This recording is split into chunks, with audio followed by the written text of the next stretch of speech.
You walk into a store looking for a $600 phone. You see the price and immediately think, nope, too expensive. Then you notice something underneath it, $50 a month. Suddenly, that same $600 phone doesn't look so expensive anymore. And that's exactly what companies want, because they know something very simple about how we think. People don't always react to the total price. They react to how painful the payment feels. That's why buy now, pay later has exploded. Instead of asking you to spend $600 today, they ask you to spend $50. And once the number gets smaller, the purchase suddenly feels possible. But here's the part most people don't think about. If you're paying later, who's making money now? Because the product still has to get paid for. The store still wants its money, and the buy now, pay later company definitely didn't build a billion-dollar business just to help you split a bill. So where does the money actually come from? The first trick is surprisingly simple. Take one big number and break it into smaller ones. This is often called payment partitioning.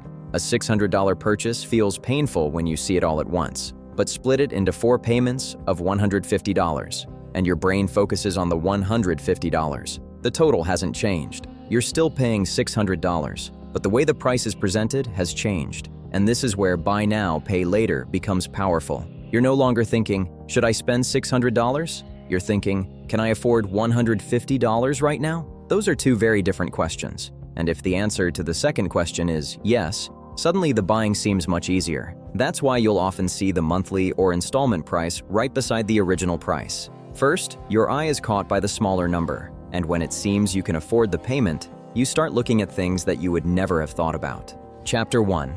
The $600 phone becomes an $800 phone. Here's where it gets even more interesting. You originally came into the store for a $600 phone. Then you see another one.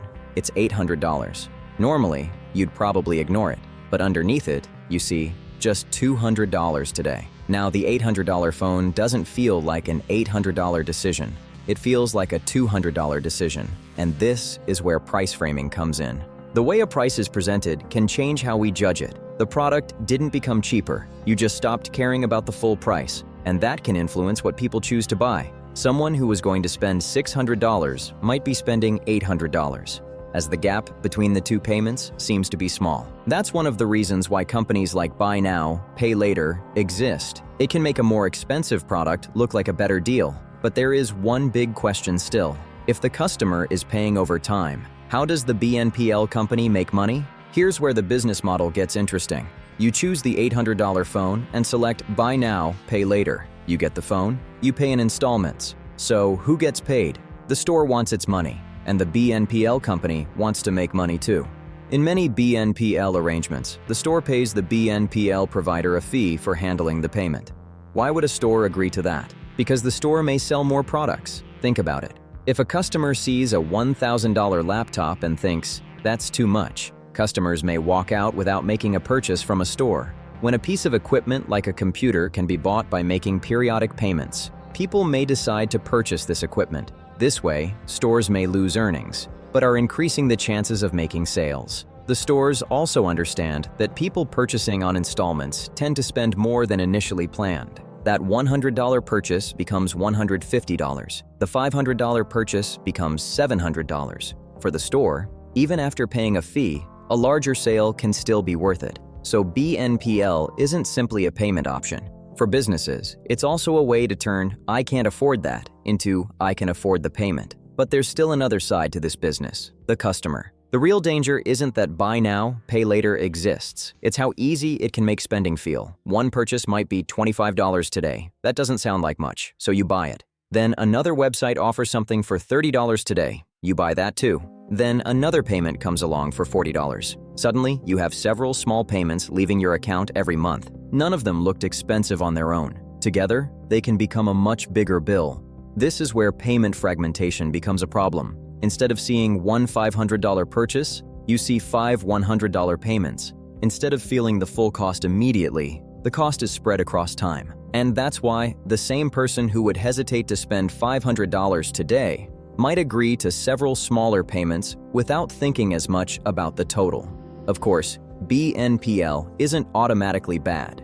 If someone understands the total cost, keeps track of their payments, and uses a plan they can comfortably afford, it can simply be another way to pay.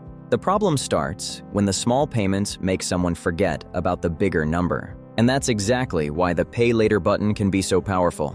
Because it doesn't just change when you pay, it can change how the price feels. Chapter 2.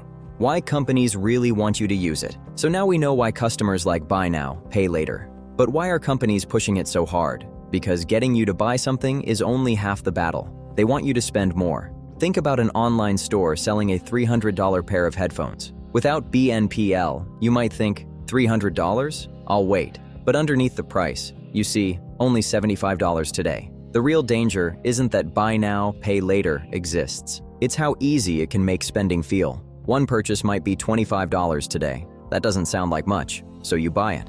Then another website offers something for $30 today. You buy that too.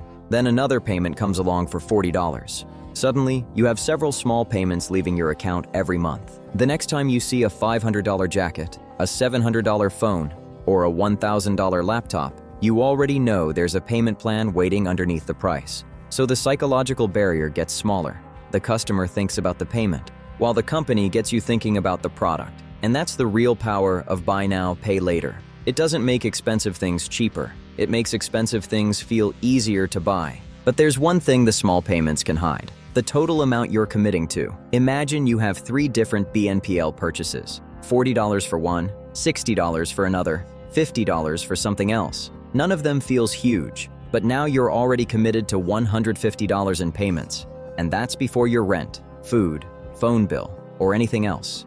This is why keeping track of the total matters more than looking at each payment separately. And depending on the provider and the plan, missing payments can also lead to consequences such as late fees, interest, or restrictions on future purchases. So the problem isn't simply buy now, pay later is bad.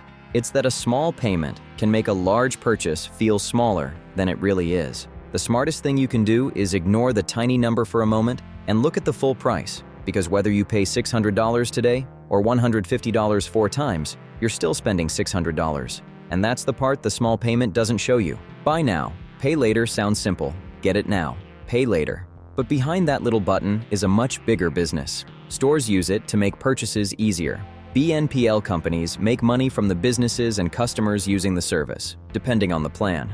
And customers get something they want without paying the full amount immediately. Everyone gets something. But the most important thing to remember is simple. A smaller payment doesn't mean a cheaper purchase.